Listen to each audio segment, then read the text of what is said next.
नमस्कार. 2 जूनला गुरुदेव बृहस्पती 5 महिन्यांसाठी त्यांच्या उच्च राशीत म्हणजे कर्क राशीत प्रवेश करतायत. आज आपण या भ्रमणाच्या परिणामांबद्दल गुरुजींशी बोलणार आहोत. आपल्या कुंडलीच्या पहिल्या घरात 12 हा अंक असेल तर आपण मीन लग्नाचे व्यक्ती आहात आणि हा व्हिडिओ खास तुमच्यासाठी आहे. उच्चीचे गुरु जेव्हा मीन लग्नाच्या पंचम स्थानात भ्रमण करतील तेव्हा त्याचे काय फलित मीन लग्नाच्या जातकांना मिळेल. मीन लग्नाच्या पंचम स्थानावरनं गुरु भ्रमण करणार आहे. म्हणजे गुरूंचा मीन लग्नाशी नवपंचम योग आहे. मीन लग्न म्हणजे मीन रास तिथे आहे आणि ती रास गुरूंचीच आहे. स्वराशीशी गुरु नवपंचम योग भ्रमण करतायत आणि हा एक अत्यंत शुभदायी योग आहे. तर पंचम स्थानावरनं हे गुरुचं भ्रमण पंचम स्थानाच्या फलितामध्ये खूप वृद्धी करणार आहे. मीन राशी करता ते खूप म्हणजे मीन लग्नाकरता ते खूप उत्कृष्ट आहे. ज्या जातकांचं मीन लग्न आहे ते स्वतः किंवा त्यांची संतती पण ही यांचे खूप प्रगती होणार आहे. त्यांची स्वतःची विशेषतः शैक्षणिक क्षेत्र, त्याच्यानंतर भविष्यकालीन त्यांच्या काही योजनांच्या त्यांचा अभ्यास जो आहे तो अभ्यासाच्या ह्याच्यामध्ये त्यांची वाढ आणि त्यांच्यानंतर म्हणजे त्या अनुषंगाने घेतलेल्या शिक्षणाच्या अनुषंगाने काही जे सिनियर मीन लग्नाचे जातक असतील की ज्यांचं शिक्षण वगैरे पूर्ण झाले असेल आणि त्यांना नोकरी किंवा व्यवसाय करायचा असेल तर त्याच्यामध्ये सुद्धा म्हणजे एखादा मार्ग पत्करलेला आहे, पण त्याच्यात काही जास्त फारसं प्रभाव पडत नाहीये मीन लग्नाच्या जातकांना. तर त्यांचा प्रभाव आता त्या शिक्षणाचा त्या कामावरती पडेल आणि एक प्रभावशाली व्यक्तिमत्व म्हणून त्यांचा विकास व्हायला सुरुवात होईल. गुरुजी, आम्ही असंही ऐकतो की गुरुच्या बऱ्याच दृष्टी आहेत, तर या नेमक्या कुठल्या दृष्टी आहेत? गुरूंच्या 3 दृष्टी आहेत. त्याच्यातली एक सर्वसाधारण जी असते 7वी दृष्टी, म्हणजे स्वस्थानापासून 7व्या स्थानावरती पूर्ण दृष्टीने पाहतात गुरु. या व्यतिरिक्त स्वस्थानापासून 5व्या स्थानावरती आणि 9व्या स्थानावरती गुरु पूर्णपणे पूर्ण दृष्टीने पाहतात. आणि याच्यामध्ये या दृष्टीच्या गोचरामध्ये या सगळ्या गुरूंच्या ह्या दृष्टी आहे या अत्यंत शुभफलदायी ठरलेल्या आहेत.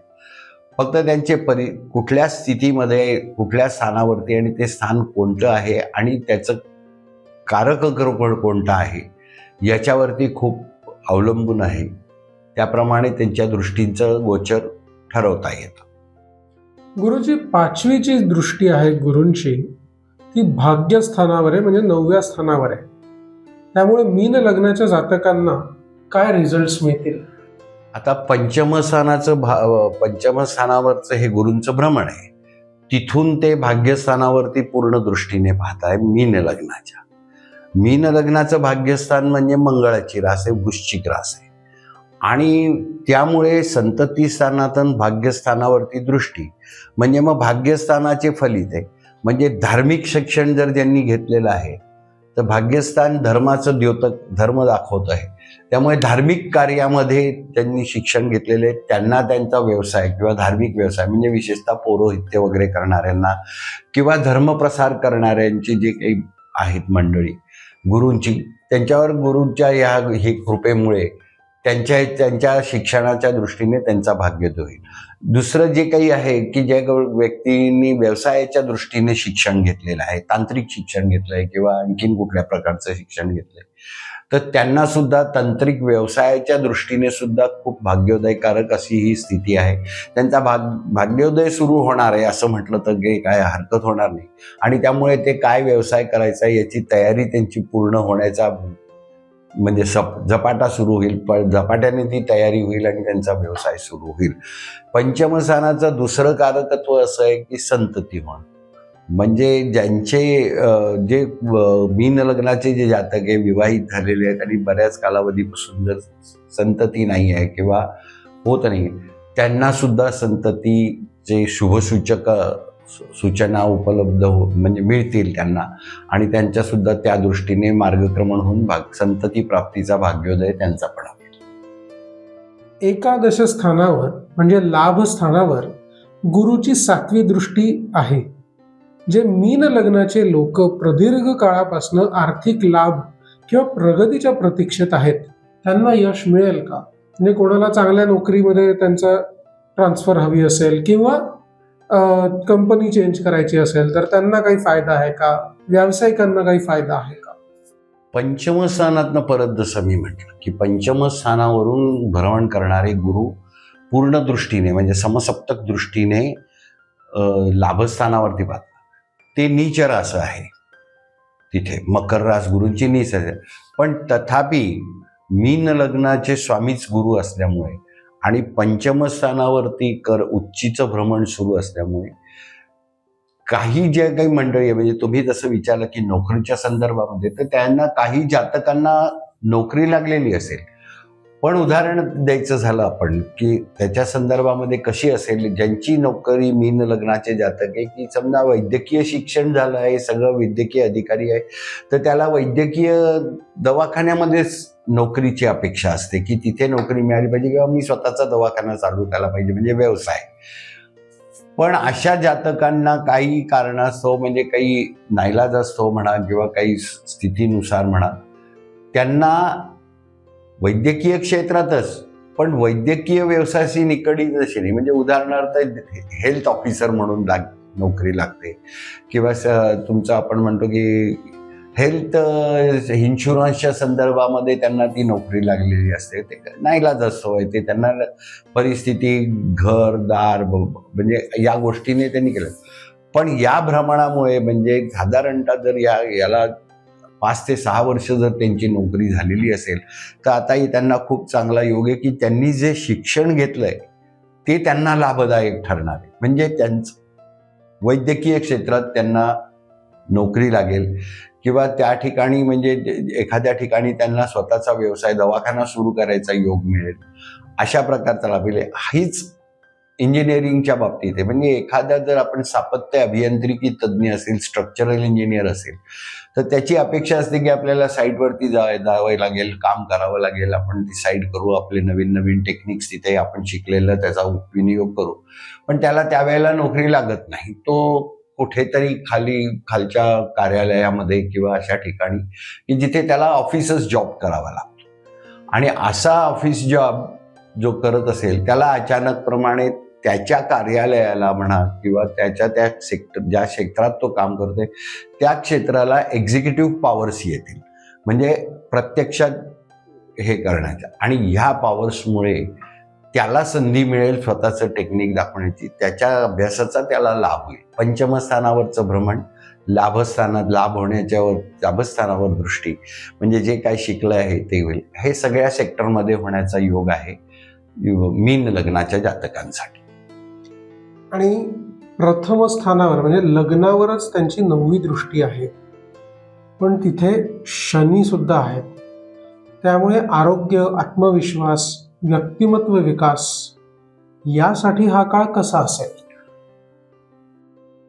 लग्नी शनींचं भ्रमण सुरू आहे, त्यामुळे लग्नाच्या संदर्भामध्ये आतापर्यंत जसं मी म्हटलं की मीन लग्नाचे जातक म्हणजे स्वस्थता आहे सगळीकडे, काहीही प्रगतीच्या दृष्टीने म्हणा किंवा म्हणजे काही कसं काय होतंय आज का होत नाही आहे अशा प्रकारचे जे काही स्थितीमध्ये आहेत त्यांच्या त्या स्थितीचं म्हणजे परिवर्तन होईल.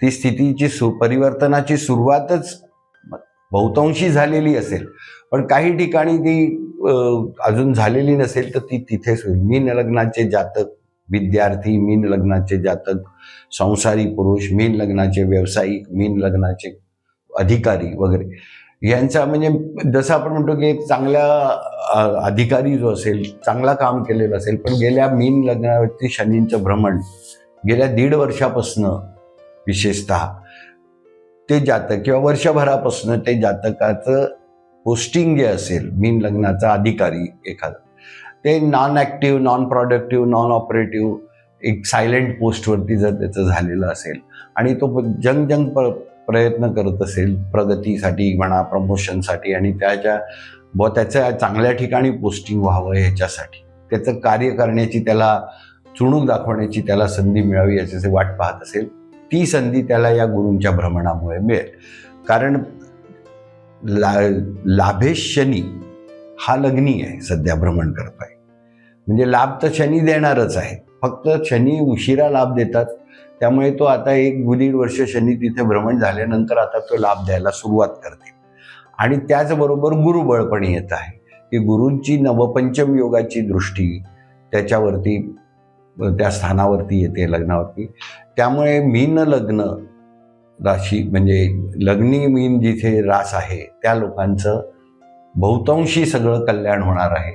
तर त्यांनी या दृष्टीने म्हणजे थोडे प्रयत्न फक्त करायचे अशासाठी की शनी आहेत, म्हणजे संथ बसून राहण्यापेक्षा असेल असं न करता प्रयत्न करावे, थोडंसं जावं, तपास करावा, केव्हा होणार आहे, काय होणार आहे, काय अडचण आहे, आपण काही त्याच्यात सहभाग घेऊ शकतो का.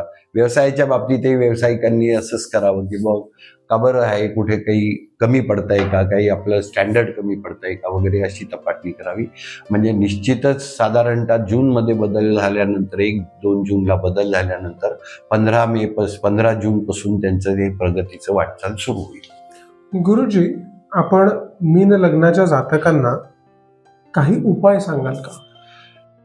काय, मीन लग्नाचे जातक जे आहेत, म्हणजे आत्ताच्याही परिस्थितीत आणि आधीपासूनच, आणि आता 1.5 वर्ष झाले शनींचं भ्रमण आहे, तर हे खूप अस्थिर आहेत. म्हणजे अस्थिरता खूप असते मीन लग्नाच्या जातकांसाठी. पण त्याच्यामध्ये मीन लग्नाच्या याच्यामध्ये काय आहे की शेवटचं नक्षत्र मीन राशीचं जे आहे ते बुधाचं आहे, त्याच्या आधीचं नक्षत्र शनींचं आहे, आणि त्याच्या आधीच्या नक्षत्राचा एक पाद हा गुरूंच्या नक्षत्राचा आहे. याच्यामध्ये असं आहे की मीन लग्नाचे मीन लग्नाचं आपण ज्याला म्हणू की कारकत्व हे मंगळाकडे आहे. सध्या लाभेश शनी मीन लग्नावरनं भ्रमण करतोय, आणि लग्नेश गुरूंची पण पंचमस्थानातनं मीन लग्नावरती पूर्ण दृष्टी आहे. आणि मीन लग्नाच्या कारक मंगळासोबत दशमेश आणि लग्नेश पण गुरुच आहेत. तर मीन लग्नाच्या जातकांनी गळ्यामध्ये जर अस्थिरता फार आहे आणि बऱ्याच दिवसापासून त्यांच्या ह्याच्यात अस्थिरता फार असल्याने मीन लग्नाच्या जातकांनी त्रिकोणी आकाराचं पोळं, म्हणजे ज्याला मुंगा म्हणतात हिंदीमध्ये, 4.5 रतीपर्यंतचं पोळं चांदीच्या पदकामध्ये त्यांनी गळ्यामध्ये धारण करावं. आणि चांगला 3.5 रतीच्या वरच्या वजनाचा पिवळा पुष्कराज गुरुवारी त्याच्यावरती प्राणप्रतिष्ठा अभिषेक करून गुरूंच्या 7 वस्तू दान करून तो संकल्पोक्त तर्जनीमध्ये घालावा. आणि ते मंगळावरचं पण मंगळवारी प्राणप्रतिष्ठा अभिषेक करून ते मंगळचं रत्न गळ्यामध्ये घावं शकते. म्हणजे स्थिरता, दशमात कर्मामध्ये स्थिरता, शरीरामध्ये स्थिरता, म्हणजे आचरणामध्ये स्थिरता, स्वभावामध्ये स्थिरता येईल. आणि उत्कर्ष गुरूंचा दशमस्थान आणि लग्नस्थान, म्हणजे लग्नाचे आणि दशमस्थानाचे सगळे फलित हे परिपूर्णतेपणे त्या जातकाला मिळतील. वास्तवात हे सगळं 18व्या वर्षापासूनच किंवा साधारणतः विवाहाच्या सुमारासच ठरल्यानंतर विवाहापूर्वी संसारात प्रवेश करतानाच करावं, जेणेकरून त्यांना सांसारिक सुखसुद्धा सगळं व्यवस्थित मिळण्याचा योग असतो. पण 18व्या वर्षापर्यंत केलं सुरू, हे धारण करायला सुरुवात केली तर जोपर्यंत ते 28 वर्षाचे होतात तोपर्यंत त्यांचा अर्धा अधिक सक्सेस, म्हणजे सक्सेसफुल अचिव्हमेंट किंवा त्यांचा टार्गेट जो आहे तो अचीव्ह झालेला असतो. धन्यवाद गुरुजी, आपल्या मार्गदर्शनाबद्दल, आपल्या वेळेबद्दल. आपल्यालाही गुरुजींना काही प्रश्न विचारायचे असतील तर व्हॉट्सअपद्वारे संपर्क करा किंवा कॉमेंट्समध्ये लिहा. धन्यवाद.